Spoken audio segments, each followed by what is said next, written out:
If anyone asks, tell them you're my fiancée, the undercover detective told the shy librarian. The bell above the library door gave a half-hearted chime. Dorian Vale stepped inside, shaking the rain from his coat. The scent of damp earth clung to him. It mixed with something faintly woody, cedar maybe, and a trace of smoke like he'd come from a place with a fireplace still smouldering. Marielle Fenn sat behind the oak counter. Her hands moved in the steady rhythm of the date stamp against return slips. She looked up, startled by the sudden gust that followed him in. The library was almost empty. Just Mrs. Calloway napping in the corner armchair, a romance novel draped over her lap. Dorian's dark eyes locked on hers as he crossed the room. Each step was purposeful. When he reached the counter, his voice was low, the kind of tone that made you lean in to hear. "If anyone asks," he said, without breaking his gaze, "tell them you're my fiancé." Her pulse stuttered. "What?" He didn't answer. Not yet. The door behind him banged open. Mrs. Calloway stirred. Two men entered, leather jackets damp from the rain boots, leaving wet prints on the floor. Their eyes swept the library slowly, deliberately. They paused on Dorian. One had a jagged scar down his cheek. The other's jaw worked like he was chewing something invisible. Dorian's hand brushed against Marielle's on the counter. Steady, firm. Then his arm slid over her shoulders, a gesture that felt almost rehearsed. "Play along," he murmured, not looking at her. The men stopped a few feet away. The scarred one tilted his head. "Didn't know you were the marrying type, Vale." His voice was coated in mockery, but beneath it was an edge like a warning in disguise. Dorian smiled faintly. "Guess you don't know me as well as you thought." Silence stretched between them. Only the tick of the old wall clock filled it. The other man gave a low chuckle. He muttered something to his friend. Then they turned and left. The bell above the door jingled weakly. Marielle pulled away from Dorian's arm the moment they were gone. "What was that?" she hissed. He glanced at the door, then back at her. "People I've been trying to put behind bars for years. Now they think you're important to me." Her chest tightened. "Why drag me into this? Because if they knew why I've been here, you wouldn't be safe." The words hung heavy in the air. Outside, thunder rumbled. The rest of the evening passed in a haze. Dorian lingered near the back shelves, pretending to browse. Marielle tried to focus on her work. She stamped books, answered questions, checked the clock every few minutes. But her mind kept circling back to the way those men had looked at her, like she'd just been written into a story she didn't want to be part of. When closing time came, Dorian followed her to the door.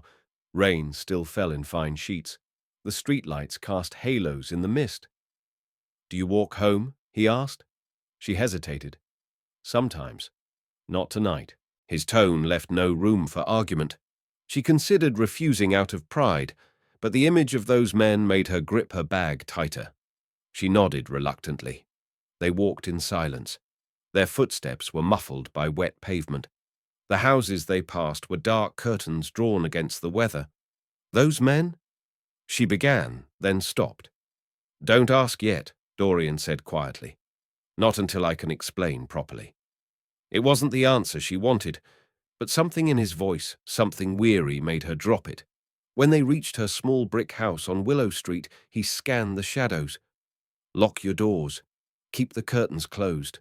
And if anyone asks about me—" "I'm your fiancée," she finished dryly. He almost smiled, but it didn't reach his eyes. Exactly. Then he was gone, disappearing into the rain without a backward glance. That night, Marielle lay in bed, staring at the ceiling, while rain tapped against the windows. She told herself not to think about him. She'd had customers with strange requests before, eccentric tourists, conspiracy theorists, even a man who claimed he was followed by a ghost. But this was different. She could still feel the weight of his arm around her shoulders, the steadiness of his hand brushing hers, and she could still see the way the men had looked at him like they'd been waiting for this moment. Between the hum of the rain and the distant growl of thunder, she made herself a promise. Tomorrow she would get answers. The morning brought grey light and the smell of damp leaves through the cracked kitchen window. Marielle brewed her coffee. She told herself she wasn't looking for him when she opened the library, but 10 minutes past opening the door creaked, and there he was, hair damp, coat draped over one arm, carrying a book she was certain he hadn't borrowed. "You're here early," she said. "Habit," he replied, scanning the room as if taking stock of every shadow. "You didn't tell me your name yesterday." He met her gaze. "Dorian Vale." She folded her arms. "And you're going to tell me what's going on?" His expression softened slightly. Not yet. But soon. Her frustration flared. Before she could press him, the door opened again. A young woman stepped in. Rain-dark hair. Eyes that lingered on Dorian a fraction too long. She smiled faintly. But there was no warmth in it. Marielle had a sudden sharp feeling. Yesterday had only been the beginning. The young woman didn't browse the shelves like most patrons. Instead, she drifted slowly along the main aisle. Her fingertips grazed the spines of books, but she didn't pull any free. Every so often her eyes flicked toward Dorian. Never for long, but enough for Marielle to notice. Dorian pretended to read a hardcover from the local history section, but his posture had shifted. He stood straighter, jaw tighter, as if bracing for something. "Friend of yours?" Marielle asked quietly, leaning across the counter. "No," Dorian murmured, still watching her from the corner of his eye. "And don't talk to her." Marielle blinked. "Why not?" "Because she'll use whatever you say." His voice was so soft it barely carried over the hum of the old radiator. The woman eventually selected a single book, an unremarkable paperback mystery, and brought it to the counter. Her smile at Marielle was polite but hollow, like a mask she'd worn too long. "This one, please." Marielle checked it out, stamping the card with her usual precision. "Due back in 2 weeks," she said, handing it over. "Unless I finish sooner," the woman replied. Her tone was light but edged. As she left, the bell chimed. Dorian was already at the counter before the sound faded. "She's with them," he said flatly. Marielle's stomach dipped. "The men from yesterday?" He nodded once. "They're watching me, which means they're watching you now too." Over the next week, Dorian's visits became more frequent. He never stayed long, half an hour at most, but he always positioned himself within sight of the front door. Sometimes he carried a book.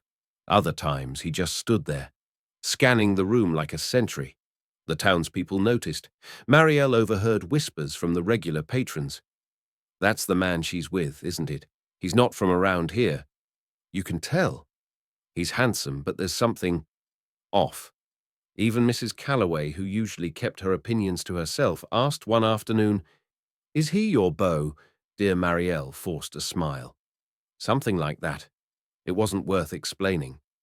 Not yet." One rainy Thursday, she spotted the scarred man from that first night, leaning against a lamppost across the street. He wasn't even pretending to hide, just standing there, arms folded, eyes fixed on the library door. Her breath caught. She tried to act normal, shelving books as her pulse pounded in her ears. When Dorian arrived half an hour later, his eyes went immediately to the window. His jaw hardened. "Stay inside until I come back," he told her. "Where are you going 2 minutes?" He slipped out the door, crossed the street with measured steps. Marielle couldn't hear the words, but she saw the exchange, Dorian standing close, speaking low. The scarred man's expression shifted from smirk to something colder. Then, without warning, the man laughed and walked away. Dorian returned, brushing raindrops from his hair. "He won't be there again," he said simply. Marielle wanted to ask what he'd said to make that happen, but part of her was afraid of the answer. By Saturday, the tension had seeped into every corner of her day. Even the quiet moments felt heavy. One evening, as she was locking up, she noticed an envelope slipped under the library door. No name, just her first initial scrawled across the front. She hesitated before picking it up. Inside was a single sheet of paper. The handwriting was uneven.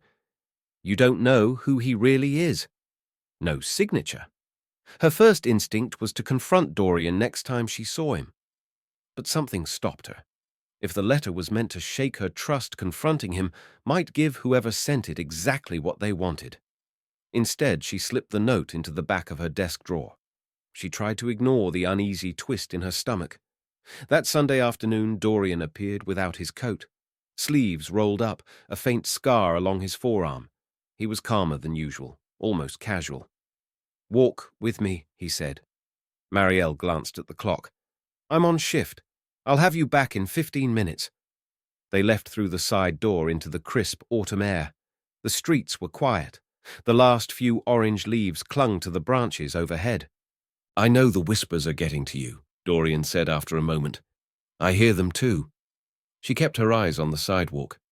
"People talk. It's a small town. Still, I need you to know this isn't about them. Or the gossip." He paused.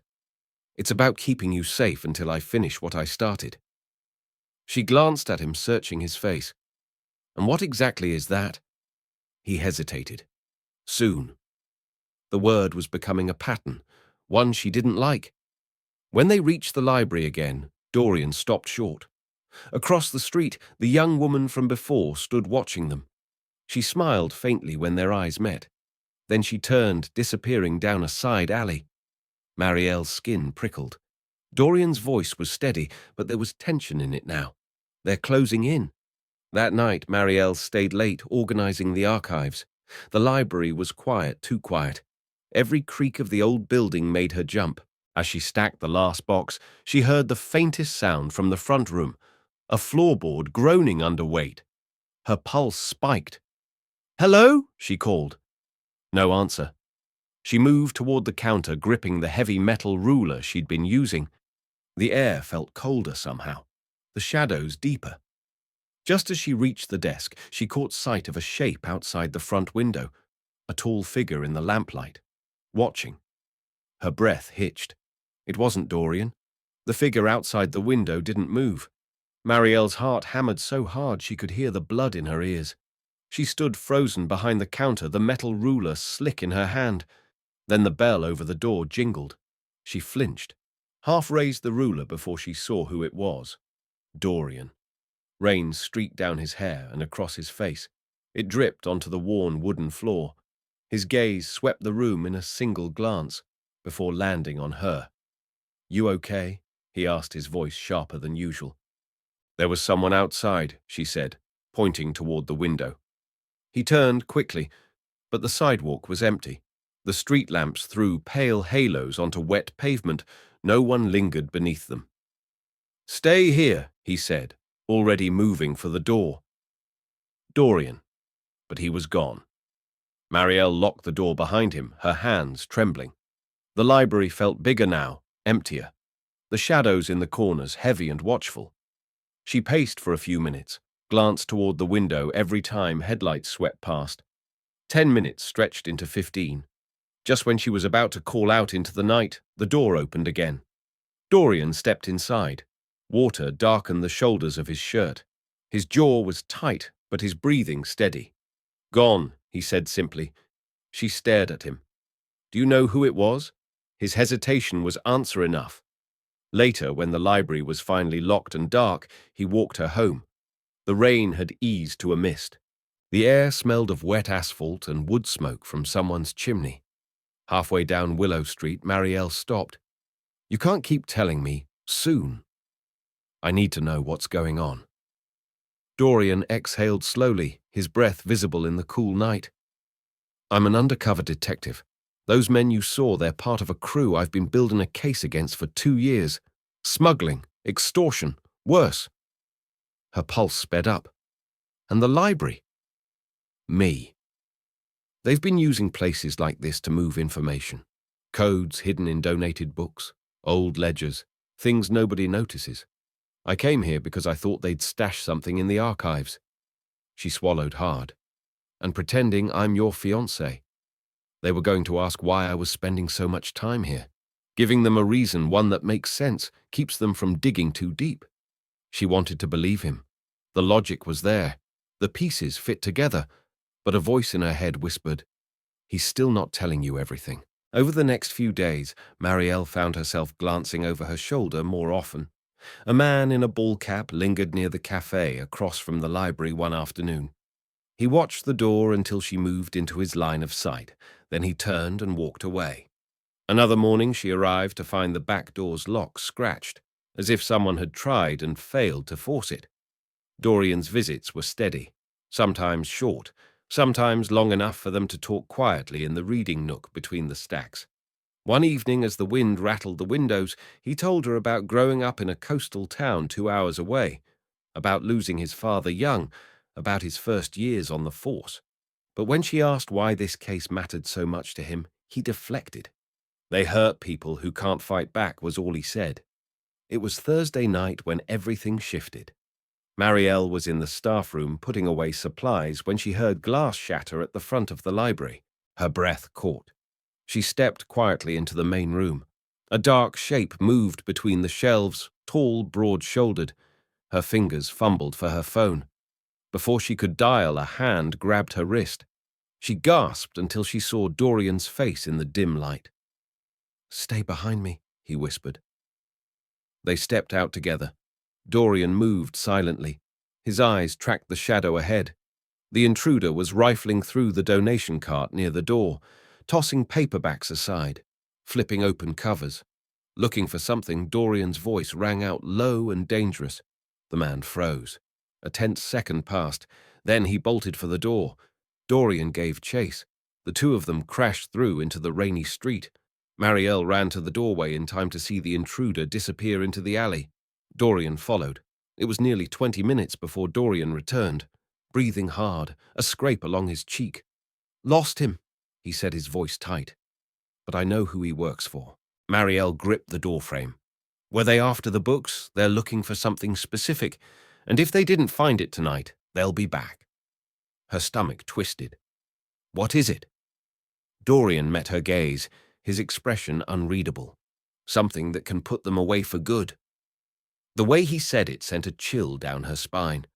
That night, long after she'd locked up and gone home, Marielle lay awake replaying the scene, the shattering glass, the shadow in the stacks, Dorian's unshaken focus. But more than anything, she thought about his words. Something that can put them away for good. What could possibly be hidden in a library that was worth breaking in for? And more importantly, why did she have the sinking feeling that she was about to find out firsthand? The break-in changed everything. By Friday morning, Briar Hollow was buzzing. A smashed front window at the public library wasn't the kind of thing people forgot overnight. Regular patrons came in with wide eyes. They spoke in hushed questions. Each story warped a little more than the last. Some claimed the intruder had stolen rare manuscripts. Others whispered it was vandals from the next town over. Marielle kept her answers short and vague. "The police are looking into it," she'd say. In truth, the only investigator she'd seen was Dorian. He showed up that afternoon wearing a collared shirt instead of his usual jacket. The faint scrape on his cheek had deepened into a bruise. "They'll be watching you more closely now," he told her quietly at the counter. "You'll have to act like we're together, in public." Her stomach tightened. "What does that mean?" "It means we give them a show they can believe." That show came sooner than she expected. Saturday was the town's autumn fair, a yearly event with food stalls, a small stage for local bands, and enough people gathered in the square to make gossip travel twice as fast. Marielle had planned to skip it, but Dorian insisted she come. "We'll be seen together," he explained as they walked toward the square. "If they think you're close to me, they might try to use you to get to me. But if they believe I'd protect you, they'll think twice." She frowned. "So I'm bait."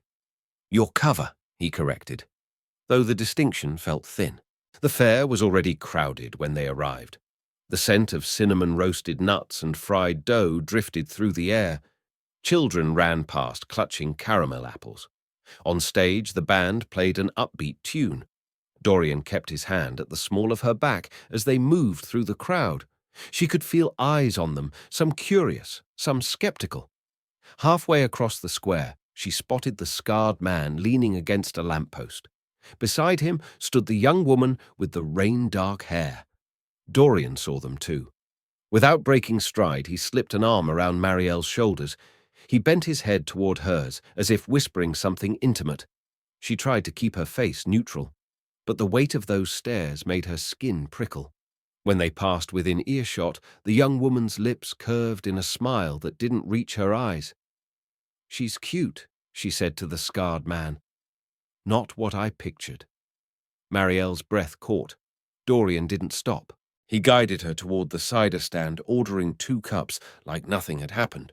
They sat at one of the picnic tables near the stage. Dorian kept his eyes on the crowd, scanning for something she couldn't see. "You didn't react," he murmured. "Would it have helped?" she asked. His faint smile was almost approving. "No." "That's good." They drank their cider in relative silence. Every so often, Marielle caught him watching the scarred man from the corner of his eye. The band switched songs. Laughter rose from a group nearby. It should have felt normal, almost festive. But for Marielle, the fair felt like a stage where she was playing a role she hadn't auditioned for. As the sun dipped lower, Dorian suggested they leave before the crowd thinned. On the walk back to the library, they passed a narrow side street. A shadow shifted in the alley. Before she could react, a figure stepped out. The man in the ball cap she'd seen watching the library days ago. He didn't say a word. He just looked at Dorian, then at Marielle, his gaze cold and assessing. Then he slipped back into the shadows. Dorian's hand tightened briefly on her arm. "They're testing how close we really are," he said under his breath. That evening, back at the library, they locked the doors early. The fair had left the streets unusually quiet. Marielle sat on the edge of the counter while Dorian checked the back rooms. "You think they'll come back?" she asked. "I know they will," he said. "They're too close to whatever they're after." She hesitated. "And what if they find it before you do?" His expression darkened. "Then someone gets hurt. Maybe a lot of people." The words sent a chill down her spine. Sunday morning, the town's rumor mill went into overdrive. Someone had snapped a photo of her and Dorian at the fair. His arm was around her shoulders, both of them looking in the same direction. The image spread faster than she thought possible, pinned on the grocery store bulletin board. Passed around at the diner. Mrs. Calloway stopped by the library just to smile knowingly. "About time you found someone dear." Marielle forced a polite laugh. Inside, she felt like she was sinking deeper into something she didn't fully understand. That afternoon, as she was shelving a stack of returned books, she found one that didn't belong to the library at all. It was an old leather-bound volume. No barcode, no library markings.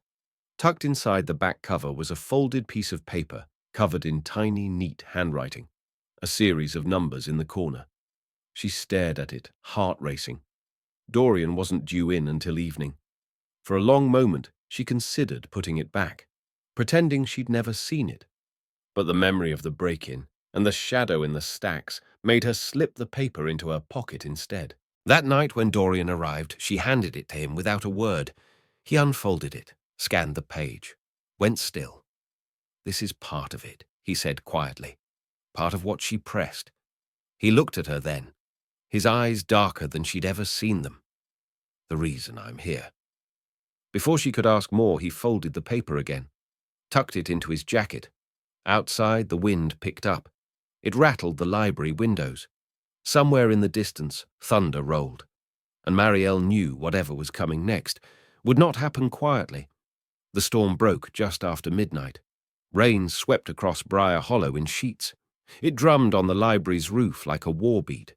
The wind whistled down Main Street, tugging at shutters. It rattled the old glass in the front door. Marielle had closed early, but she couldn't sleep. She sat at her desk in the dim reading room, watching rivulets race down the window pane. The leather-bound book still sat on the table in front of her, the faint smell of old paper mixed with the storm's damp chill. She didn't hear the door open. Dorian moved like shadow. But she felt the sudden shift in the air when he stepped inside. His coat was soaked through. His hair was plastered against his forehead. "They're coming," he said. No preamble. No greeting. Tonight. Marielle stood, her pulse spiking. Who? He crossed the room in 3 strides. "The people I've been trying to keep away from you. The ones who think that book belongs to them." A flash of lightning lit the room stark and white. In the brief glare, she saw something in his eyes. Resolve. and something else. Something softer he'd been keeping hidden. "They won't just ask nicely," she said, her voice tight. "They'll take it. And if you're in the way—" He didn't finish the sentence. The wind howled, shaking the walls. Somewhere out on the street, a shutter banged loose. Marielle's thoughts tangled. The break-in, the alley shadows, the fair, the paper with the numbers. It all spiraled back to one truth. This wasn't random. She was in the middle of something much bigger than she'd guessed. "Tell me now," she said.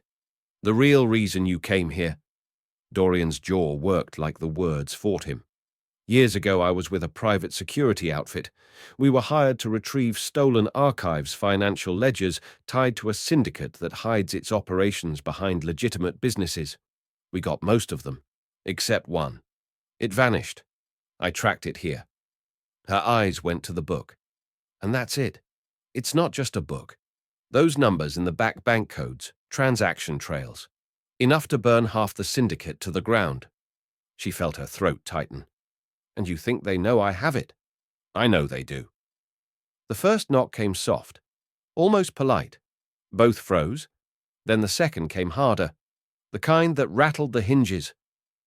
Dorian stepped between her and the door. "Stay behind me," he murmured.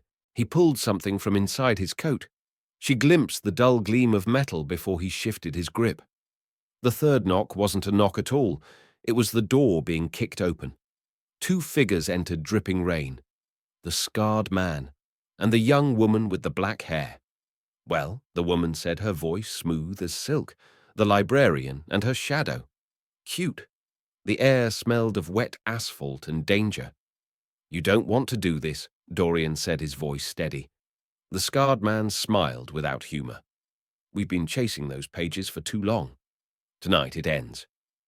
Marielle's heart pounded. She gripped the edge of the desk to keep her hands from shaking. The woman's gaze slid to her. "You could give us the book and walk away. No harm done." Marielle didn't move. She felt Dorian shift the faintest step back closer to her. "Not an option," he said. The moment shattered. The scarred man lunged. Dorian met him halfway. They collided in a blur of motion and rainwater.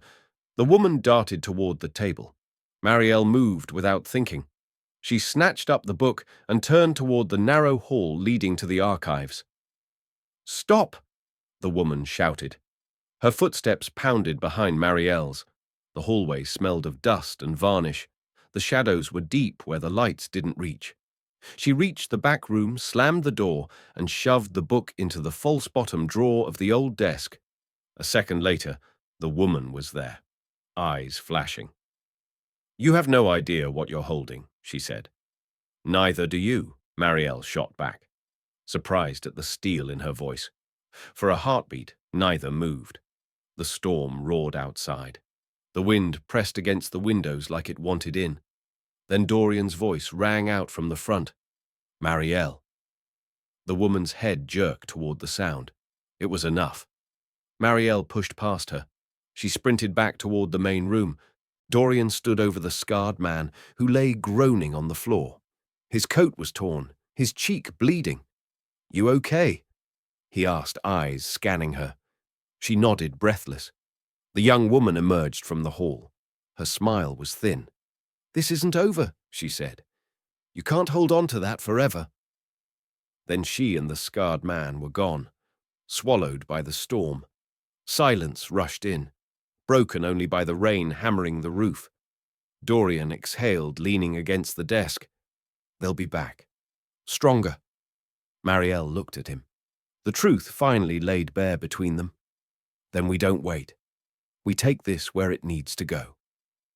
He stared at her for a long moment, then nodded once. Together. By dawn, the storm had passed. The streets were slick and shining under the pale light. The book was locked in Dorian's bag, and for the first time since the night he'd walked into her library, Marielle felt the strange, dangerous comfort of knowing exactly where she stood, at his side, in the middle of something far bigger than Briar Hollow. Whatever came next, they would face it in the open, and maybe she wanted it that way. As the storm faded and the first light touched Briar Hollow, Marielle and Dorian stepped toward an uncertain road, but one they'd chosen together. What about you? Have you ever decided to step into the unknown because it felt right, even if it scared you? Maybe the things we keep close aren't just objects, but moments, the ones that change who we are. I'd love to hear your stories in the comments. If this chapter spoke to you, consider liking, subscribing, and turning on the little bell so you don't miss the next one. Thanks for staying with me till the end. See you in the next story.